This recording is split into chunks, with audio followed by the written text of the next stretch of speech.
pledge allegiance to the flag of the United States of America and to the republic for which it stands, one nation, under God, indivisible, with liberty and justice for all. Your name. We get roll call, please. Brian Butts. Present. James Gohagan. Here. Ike Skelton. Here. Alderman Justin Hoffman. Here. Fred Catcott. Here. Dave Crane. Here. Janice Tyler. Here. Timothy Gardner. Here.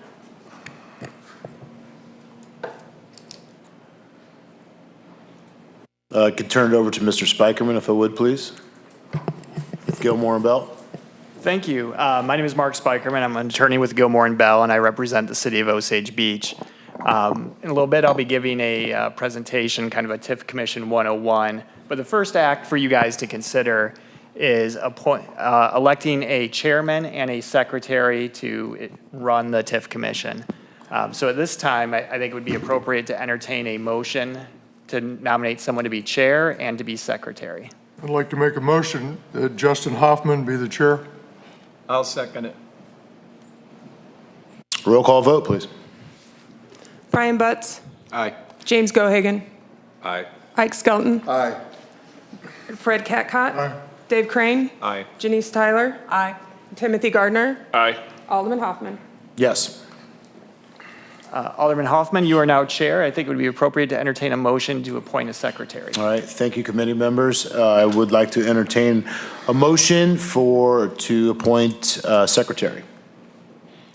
And the secretary does not have to be a commissioner. For example, it could be the city clerk. Which would be a... So excited. Second. Anyone jump in? The last one of these he does. I'll nominate you. There. Solid choice. Is there a second? Second. Roll call vote, please. Timothy Gardner. Aye. Janice Tyler. Aye. Dave Crane. Aye. Fred Catcott. Aye. Alderman Hoffman. Aye. Ike Skelton. Aye. James Gohagan. Yes. Brian Butts. Aye. Okay. All of the chair and the secretary is in place.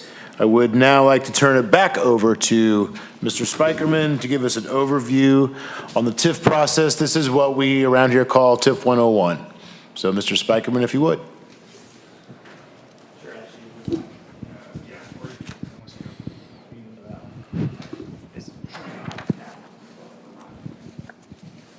Thank you. Once again, my name is Mark Spikerman. I'm an attorney at Gilmore and Bell. I represent the city of Osage Beach on economic development matters and work with cities on TIF projects throughout the state. In Osage Beach, whenever the TIF Commission is called together, we usually start each initial meeting with a refresher as to what TIF is, what the purpose of the TIF Commission is. And so this will hopefully summarize that in a few minutes here. So understanding the basics, there's really three things we're going to go through here tonight. Kind of a legal 101, the legal restraints, the legal uses of TIF, how TIF works, and then what the commission's role is in all of that. As a municipality, the city of Osage Beach only has the power that's expressly put out in statute for it to follow. In this case, we're following the TIF Act. The TIF Act provides specific procedures and requirements whenever a city wants to consider a TIF project. We also have to look at the Constitution. The Constitution has a pretty clear rule: do not use public money to aid a private entity. So what are we doing here? Our purpose is not to aid a private developer. Our purpose is to remediate blight. When there is an area of the city that's determined by the Board of Aldermen, by the TIF Commission, to meet the standards of a blighted area, public money can be used to redevelop that area, to clear that blight, to improve the general welfare of the city through that blight remediation. So that's the basic legal concept of why TIFs are put in place. Now, there are types of incentives that are not TIF, and I think it's important to understand what is TIF, what's not TIF. I've kind of broken those incentives into three categories: tax addition, tax abatement, and tax redirection.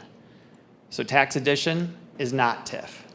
In Missouri, our common uses of tax addition are community improvement districts and transportation development districts. They can impose an additional sales tax or an additional property tax on the property. That is in addition to all the other taxes. It's not abating or redirecting taxes away from any taxing districts. It's essentially creating a new tax. Tax abatement is also not TIF. Tax abatement is simply that whatever taxes would be paid are reduced or abated. Tax redirection, this is what TIF is. Tax redirection is the individual property owners pay the same amount of taxes that would otherwise be due, and a portion of those taxes are redirected to pay for the redevelopment of the property, to pay for that blight remediation.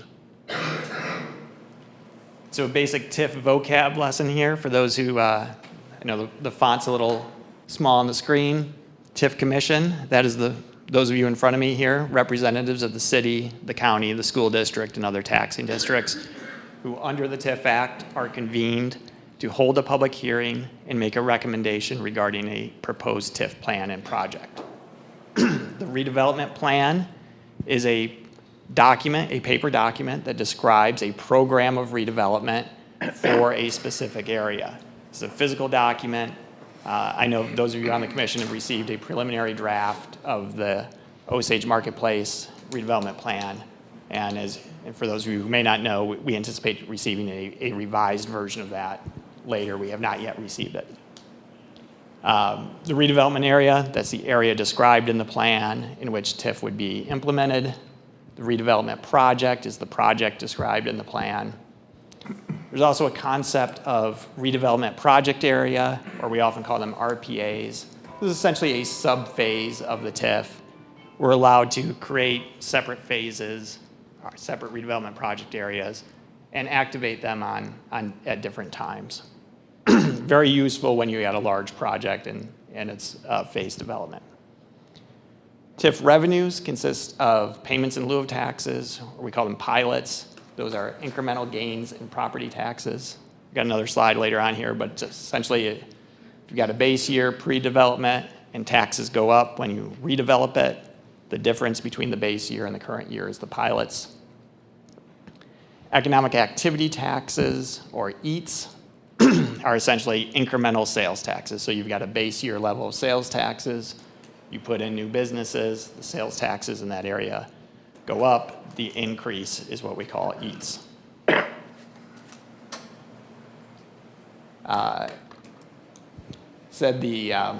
Again, just the increases are what we're talking about in redirection and TIF.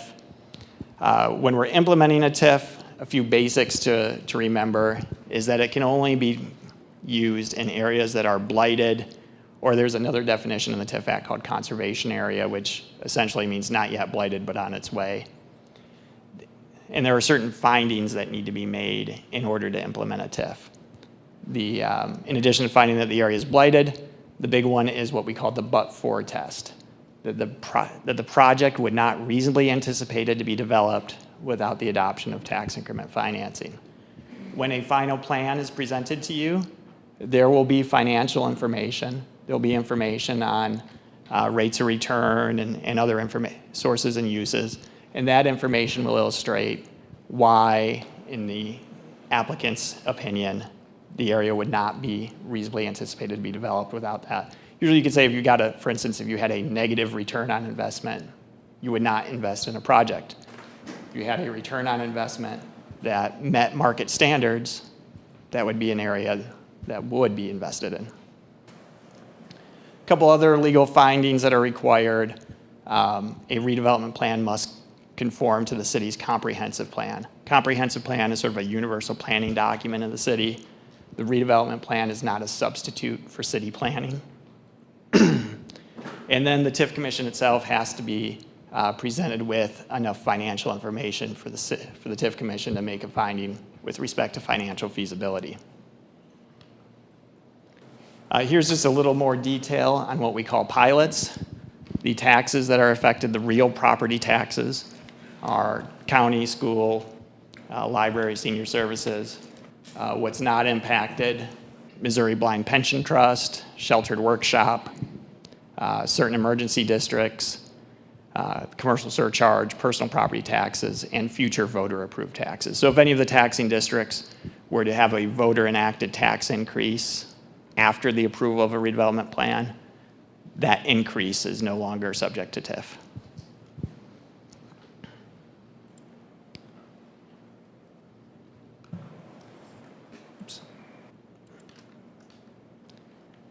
On the sales tax side, the biggest distinguishment is that only 50% of the increase in sales tax is redirected to TIF. So the taxing districts that impose sales taxes capture the base year, and they retain 50% of the increase.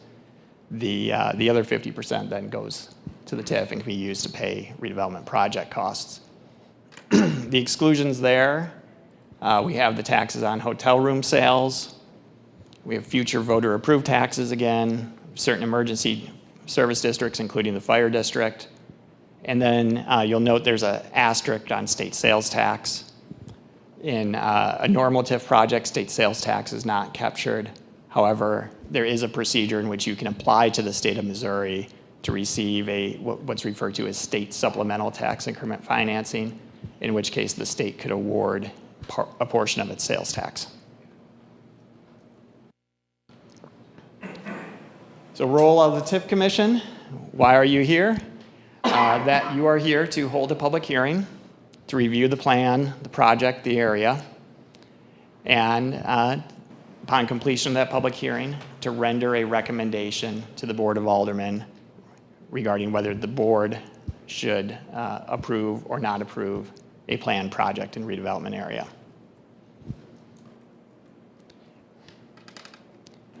So the process of how this all works together is, in general, the developer applies to the city. If you go to the city's webpage, you'll see there is an application form and procedures there.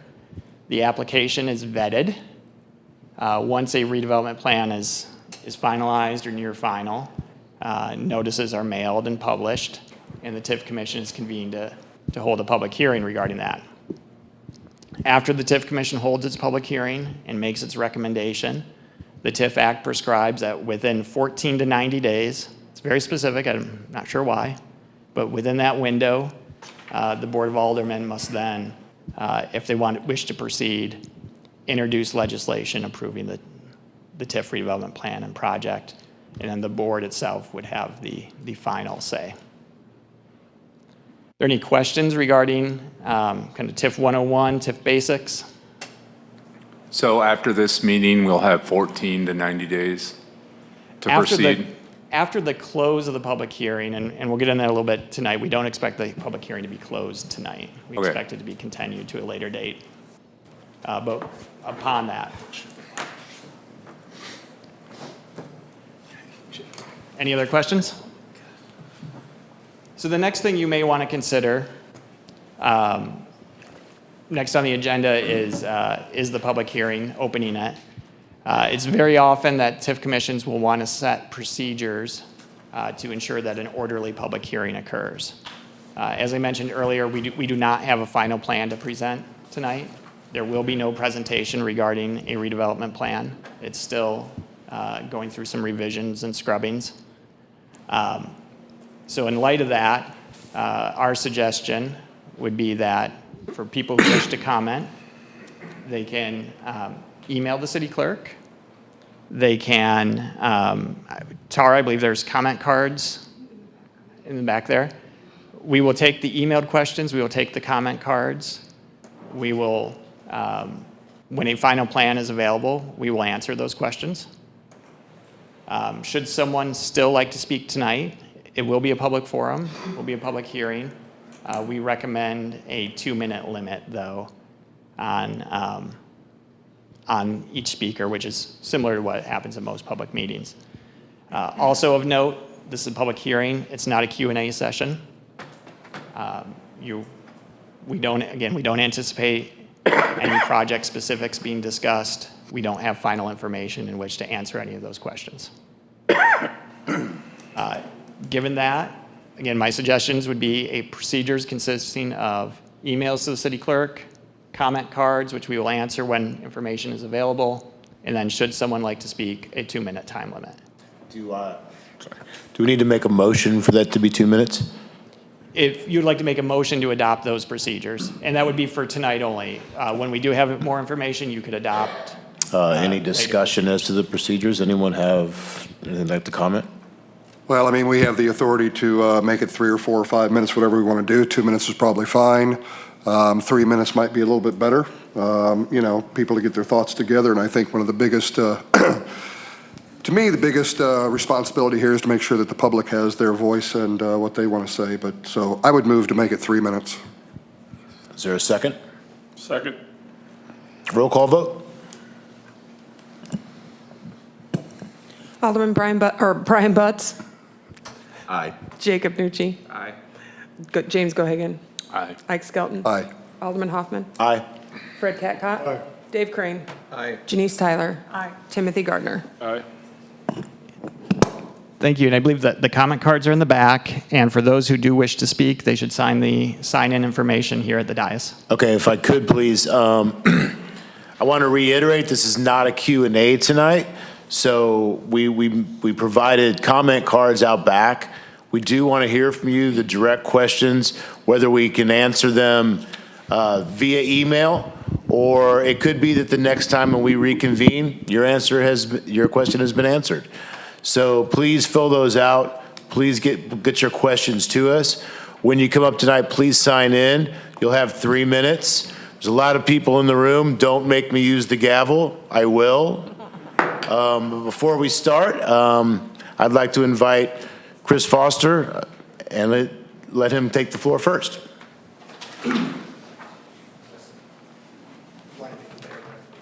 Oh, the hearing is open. You made him use the gavel. He wanted to. Yeah. Thank you, Chairman Hoffman, for the opportunity to speak. Just for the public's knowledge, this is the TIF procedural process. It's procedural meeting. It's the first meeting that always happens in the TIF process in Osage Beach. I appreciate the time for us to be talking about this, and I appreciate the support here locally. I think really right now, we're not going to get into any details, but just want to make sure that everybody is here and gets a chance to speak, and they're also going to have another chance to speak when we reconvene for the next meeting, and we will have the full development team to follow the full project. Thank you. Thank you.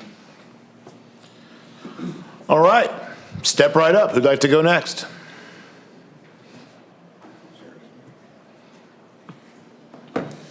Shirley. We're gonna get that. Yes, please sign in, sir, if you would, please. You scared him with the gavel. Yeah. A little scared of the gavel. Thank you for having me, Jeff Renetti, State Representative, District 123. Appreciate the opportunity to be here. I won't take the 3 minutes, but just wanted to lend my support to the project. Obviously, we have multiple development projects throughout the lake area, but this being one of the most important and most critical, one to lend my support. Also, been heavily involved in the state process when the development team is ready for the state TIF. I've been working with the governor's office, the director of the DED, all of their support staff, also just to try to get paperwork and whatnot in line. So very excited about that portion of it when the development team's ready. So just wanted to lend my support to the project. The state is excited about it. It is probably the top thing I am asked about at the Capitol on a daily basis about lake development, other than recent people filing for election. Congratulations. But no. Thank you for the opportunity to be here. I'm happy to take any questions later. I know it's not a Q&A. If anybody has questions about the state TIF, happy to talk to you guys offline. But thank you for having me. Thank you, Representative Vernetti. Anyone else? Going once, going twice. Yes, sir.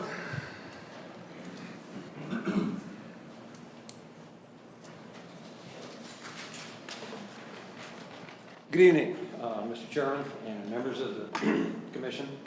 My name is Don Newhart.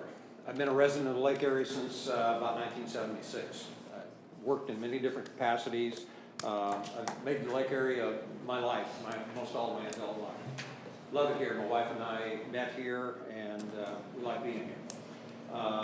With that said, a full disclosure as well, I am also a member of the Board of Aldermen in the city of Camdenton.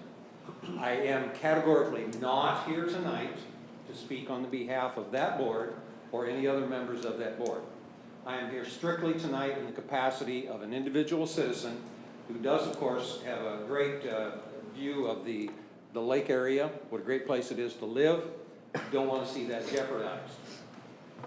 A TIF, or any other preferential tax treatment of any project or development, will functionally, to one degree or another, result in regressive taxation in the given community by virtue of the tax burden that such a large development should bear to all other taxpayers within such community or jurisdiction.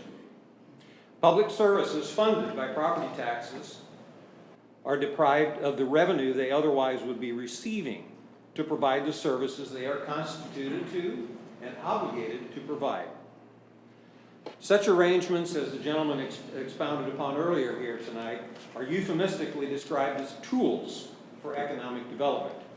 And while demonstrable and measurable economic development most often does follow, we are left to ponder what might have been but for the interference in the local economy, facilitated by government.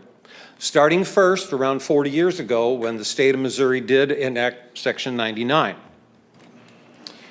How does one measure what business endeavors were never undertaken?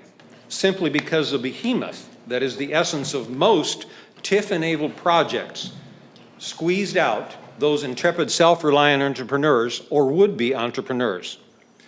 A tool is only a tool when its use is constructive. When its use results in damage, it has crossed into the realm of being a weapon. I want to also go on record as I support this project, as I have spoken at this various dais in several years and various occasions in the past. I oppose categorically this tax preferential treatment because of its unfair treatment of all of the other fellow business and resident citizens of the lake community. The development certainly may be at or near its useful life before this comes to an end. We don't know until we're 10, 15, 20 years. In one case of one development that asked for a 20-year TIF on the west side of the lake, they discovered somewhat into this that, by golly, they had to move a little more rock than they thought they'd have to, do some more blasting. That extended 2 years. Does it ever end? Is this too big to fail? We have 2 box stores in town, one a blue logo, I have to wrap one an it up. orange. And I'm sorry, but one did not get a TIF, and it's still built. Hey, Don. Don, Sir, did you sign in? I have not. Okay.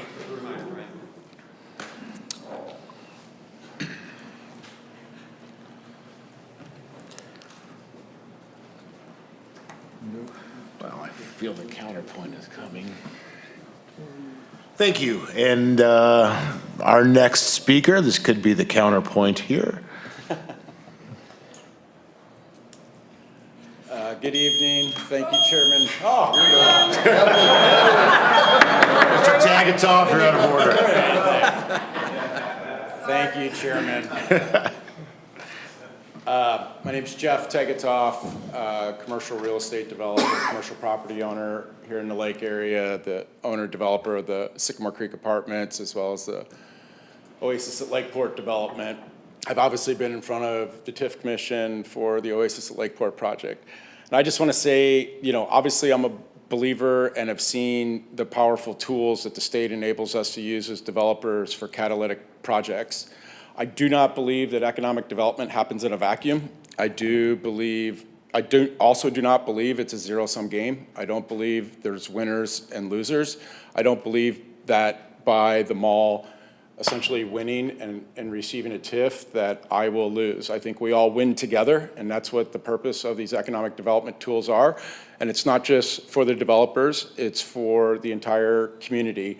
I have known Chris for a long time, and I couldn't be happier as a friend and as a neighboring property owner for them to have tremendous success. It would only benefit me and all the users of our development as well as our residents. So I think the message is economic development to me is a tool that has been set out in state statute for developers to use to improve infrastructure and the overall community with catalytic developments. It's not a zero-sum game. Him winning does not mean I lose. We all win together. So I offer my full support for this project and wish them nothing but the best. Thank you.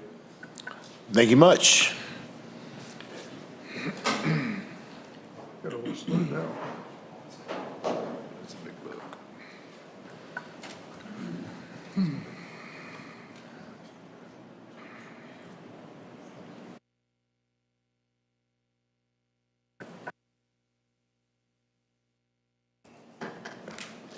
Good evening. My name is David Lamontagne. And I'm the owner of the Holiday Inn Express across the street from the mall, basically.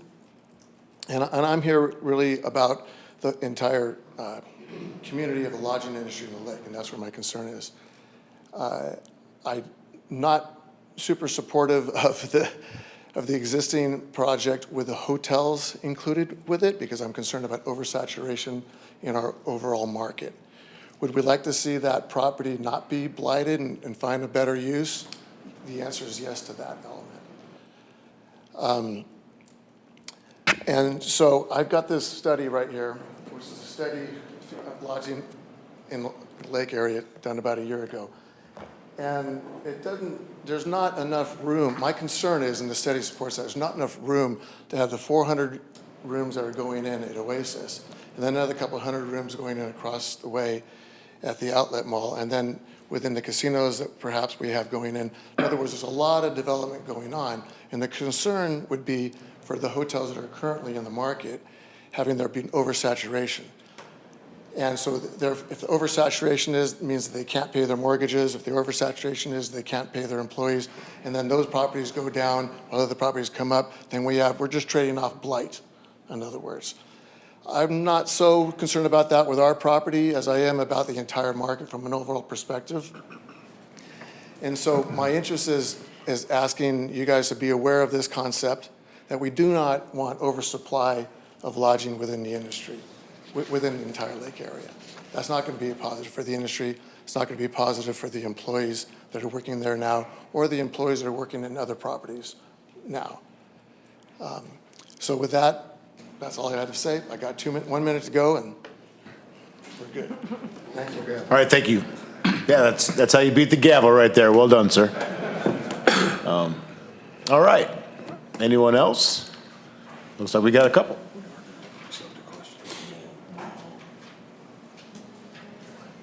Good evening. My name is Kit Rupe. I'm a resident of Osage Beach, just recently moved here. What I'd like to share with you is some experience from another area that had a couple of TIFs, and there are a lot of advantages to come with the TIF development.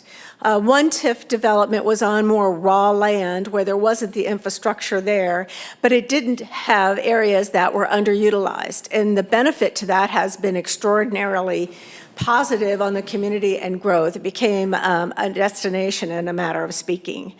In another instance, we had an entire area that was with very poor, ancient, one could say many, many years, decades even, of infrastructure that required some redevelopment necessary to it. And looking at this project and the layout and the general idea, I think that this could be a very big benefit to you, especially if you have the leases already in place, which I understand that quite a bit of it is already proposed for leasing. So just my experience from having lived in an area with several different TIF-type projects and the outcomes of that, it's been very positive, and I look forward to seeing it develop in that process. Thank you.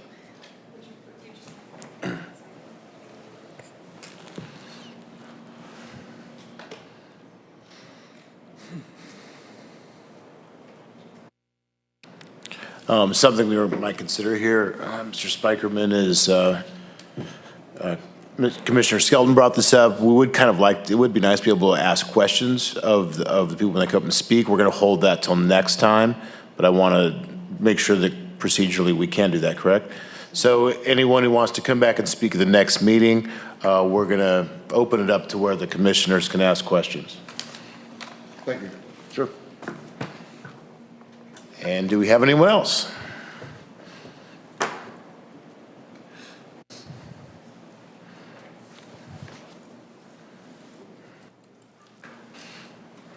Good evening. My name's Deborah Stefanski. I do work at the mall, or have been, and I need to tell you what the customers are saying when they come through. I need to tell you what the tourists are saying. They're saying, what's the holdup on the mall? Please do something with this mall. They tell me all their family stories about all the years that they've been here and their family memories, and they take it personal that there's no mall here. And it's really affected things. A lot of them tell me they have to go to Branson now. We have missed tourists. I had busloads of people that would come to the hotel I worked, and they would come here to shop the mall. And that was going on all the time. We gave shopping packages. You've got a big section of people that are going to other places. I've had residents that had second homeowners here that came in and told me they were not going to stay in Osage Beach anymore, that it wasn't the only lake in Missouri, and they didn't move here full-time to have to go to another town to shop. So those are some considerations. I'm for this project, and I hear what every one of my customers say. I've never heard one of them say we don't need them all. Thank you. Thank you.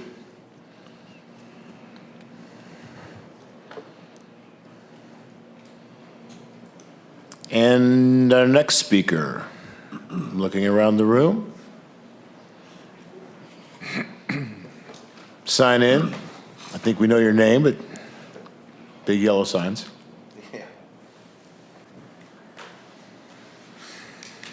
I'm Stephen George. I'm running for alderman here in Osage Beach. I share the sentiments of her greatly. I've grown up here at Lake of the Ozarks. I've got to experience what it was when the mall was the highlight of the city. I truly believe that we have a developer here that is also from the city and grown up here too, that would love to see the progress grow in the right direction that we all know. I do believe that what will come from that will increase for some of the other developers and other hotels that are here as well. I do believe that I did not see that study, but I believe what will be brought in would take over and help with that oversaturation. I believe this is a project that we need to see move in maybe a little quicker than what is happening now, because that is something that I'm hearing constantly on the campaign trail here is what is taking so long. So that's really all I have to say, but everybody get out and vote on April 7th. Thank you, Mr. George. Anyone else?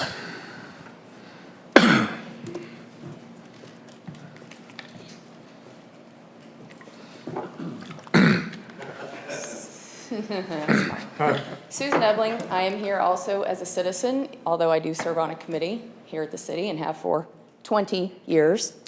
I'm a third-generation local, and the Outlet Mall property was my family farm growing up. We sold it originally to the Outlet Mall. So I have a deep vested interest in it from a childhood perspective, and as a local, I can tell you, in my opinion, it is literally the heart of the city, and it is the heart of Osage Beach. And it has been a black eye for at least 10 years as the stores have gone away and gone away and gone away. And I agree with her and Stephen that that's all people ask.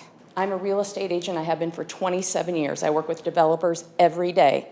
And every single person, whether I'm selling them a house, whether we're talking about selling land, whether they're talking about wanting to build a restaurant, buy an existing restaurant, they all want to know why the mall is sitting there. Why is it not being developed? Why are the stores gone? Why? Now that Bass Pro has announced that they're coming, everyone's like, okay, well, what's the problem then? How many cities get Bass Pro? So I would urge you, we have a local person who has a vested interest in developing it, who is the developer with an excellent team. We have lots of local people here who want to see it thrive. And I have a total difference of opinion with a couple of people. A rising tide floats all boats. So if you have a business here now, you should be cheering for this redevelopment, in my opinion. Thank you. Thank you. I like the Navy term too. That was great. Ships, not boats, but we're at the lake. We'll let it slide. Anyone else? Going once, so some late arrivals. Jonathan Hartstein, a real estate agent here at the lake, and Susan took all the wind out of everything I I was going to say. And I generally would agree with Don on the whole tax thing, but I've decided that once taxes leave my pocket, there's not a damn thing I can do about it. You might as well dump it in the ocean, because once it's left my pocket, I don't really care. So I'm here to support Chris. What Susan said was absolutely right. Are we going to sit here with this ugly thing? Well, it's not ugly. I didn't mean to say it like that, but it is a blight. And frankly, when's the next thing going to come along? This guy's got some momentum, and I actually do have a business. Probably my asphalt touches his. I'm a mall toucher. I didn't grow there, but I do touch it. So if I'm you guys, I'd hold my nose and try to make this thing happen, and let's get this thing going. Thank you very much. Anyone else? All right, going once, going twice. All right, before I entertain a motion to close, I will just say, I'm sorry? Before I entertain a motion to continue, we'll screw everything up. I'll just say that we are continuing to one of two dates. Those two dates are April 30th or May 26th. The Board of Aldermen originally had requested May 13th. That date doesn't work for several reasons. And we do not want it the week before because our dais is on the 7th, and we don't want to burden our staff coming out of an election having to do the agenda for the city and the agenda for the TIF. Thus, the two, and then there are just certain people that are out of town. So the two dates before you are strategic and really the only two dates we can do. I will tell you that speaking for the Board of Aldermen, there is a consensus to go with the earlier date rather than the later date. We could always continue from the earlier date to the later date, should that be a necessity. That is just my 2 cents, and after we move on, we'll open it up so everyone here can, all the commissioners can discuss and get their views out there, and then we will eventually, somebody can make a motion for one of the two dates. So that being said, I would entertain a motion to continue. I'm sorry. Continue to Continue April the public 30th. hearing? Okay, sorry. I'd make a motion to continue the public hearing on April 30th. I second that. And can we restate the motion to say at 5:30 at City Hall? I'd like to make a motion to continue the public hearing April 30th at 5:30 at City Hall. I'll still second that. Roll call vote, please. Brian Butts. Aye. Jacob Nucci. Aye. James Gohagan. Aye. Ike Skelton. Aye. Alderman Hoffman. Aye. Fred Catcott. Yes. Dave Crane. Aye. Janice Tyler. Aye. Timothy Gardner. Aye. So at this time, I'd like to open the floor up to the commissioners up here to, discuss or voice their opinions. Ike, would you like to take the lead on that? Well, I want to get this going because, we've done this here in the area before, and I'm not a fan of TIFs. Most of you know that. However, we have it. It is a tool, and if there is any definition of blight and something that needs to be redeveloped, it is the mall. Therefore, unless something really shocking happens, I will probably support this, but that's all I have. I would like to, as I mentioned earlier, have a discussion if folks come back. I'm not into just sitting and listening to folks. I like to talk to them back and forth a little bit. So if the public comes back, it'd be great to ask them some questions and not just hear what they have to say, but ask some questions about what they really feel. So I would agree with that. Anyone else? Next person. Oh, I'll go. Yeah, I'm kind of like Susan. I'm invested in it. My funny story, one of my ancestors, Uncle Billy, back in the 1880s, paid $7.50 for that as a homestead. So I'm with you. I really want to see something happen positive for that property. It's been kicked around. We've been here before, actually, a few times. So, I share that same sentiment. I want to see the packet. I want to see where we're going with it and, you know, expedite the process, I guess. Excellent. You want to just keep going that way, Mr. Small? Anything? You know, I will say from the school's perspective, we have a board policy that's pretty explicit that if it's a 100% TIF, that we are a no, that we're cut off as usually 50% TIF. However, that doesn't mean that we don't want the project to go forward. We're just, you know, sticking to our board policy. But we support the project and everything. There's nothing about the project that we dislike, but we will be sticking to our policy.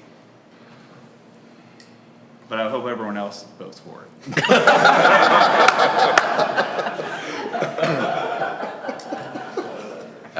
Without seeing the final, I'm not going to really publicly support or oppose it, but I will say something that I think everyone, all the stakeholders should consider.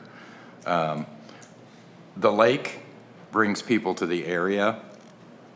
The mall brings people to Osage Beach. All right. We'll go on the starboard side there. I am, like everybody else that's lived here for a long time, truly remember as soon as Thanksgiving got here, the bus tours started rolling in for the mall for Christmas shopping, and it was a total big event. And then again in the summer, because parents brought their kids here to buy school clothes for them and get them ready. And there were even shops for men. I mean, they had the tool stores. They had, it was great. They did a business that was just crazy over there. I have a friend that she was the manager of that candle shop. They used to do $18,000 a day on selling candles. I mean, it's just unbelievable what people were spending and the tax money that we got off on it. Osage Beach has had extremely good luck with our current TIFs. Lowe's, that 23 years just went by quick. I mean, it's paid for. Deerberg's is doing good, and they lost one big store, but they just quickly got another big store to fill that gap. And Arrowhead, they have new plans on moving on that TIF. So we've done really well, and I think Mr. Foster's going to do really well. The last time I did talk to him, though, he indicated that they're working on an agreement with Bass Pro, and they needed that lease agreement, and I don't know where that stands. And we always like to see name brand stores come in and be cornerstones for these, because it sways the vote when you're looking for things like that, to get a firm grip on name brand stores so it can pay for itself. And that's what we want. We want to see that stuff. So. I too have had lots of individuals talking to me about why isn't this moving faster, and how can we get this thing kicked in the rear. And I guess what I'd like to see is a little more meat on the bone. The bones are in the document, but to have some good, solid information in there as to what exactly are you proposing that we bring in here, and what's going to occupy that space, I think would really help tremendously, at least for me personally, on this commission. Commissioner Tyler? Well, I too are very impressed and excited about it, but we do need to see the final, some more meat. But it's very exciting. I mean, I'm in full support of it. My asphalt doesn't touch it. My grandpa didn't live there, but I am across the street. So when I tell people now and they ask where we're located, I say across from the outlet mall. Some people don't even know what I'm talking about. Yeah. So it'd be nice to see that come back. Excited to see the packet and hopefully see something from Bass Pro. I know they announced it, but some kind of lease or something would be great. So I get to go last. I will clear something up for the public. Alderman Osteen, myself, and Alderman Collins were invited up to to meet with the CFO and the Chief of Design for Bass Pro, and this was, I believe it was in September, maybe early October. And we got in there and we were sitting around waiting, and the CFO came in and said, "Hey, I'm getting Johnny Morris on the phone with you." And he did a video call with us, and he called us from Belgium, and he was on a World War II tour. Apparently his father fought in the Battle of the Bulge. So to take out that time, take the time out of his life to call us, get on the phone with us, and express his commitment, I believe them. And Bass Pro is, when they say they're going to do something, they tend to do it. For him to take out that time really made an impact on me, and I think the other two aldermen. So that looks like nothing but positive. That's why I firmly believe this is going to happen. I feel very, very confident that we've got the best anchor we could possibly have. But as to why this takes so long, this is a big project. You know, they've got to do a lot of stuff. We've got a fantastic team, and they've got to do a lot of stuff. And we've made a lot of progress since September. And quite frankly, I think we've had our foot on the gas pretty good. So we get through a few more details, we reconvene, and hopefully we are seeing this thing through to the finish line. So that being said, unless we have anything else from the commissioners, Mr. Spikerman, anything from you? No, you can adjourn this meeting. Motion to adjourn. Second. Roll call vote, please. Oh, no? Well, we are adjourned. There we go.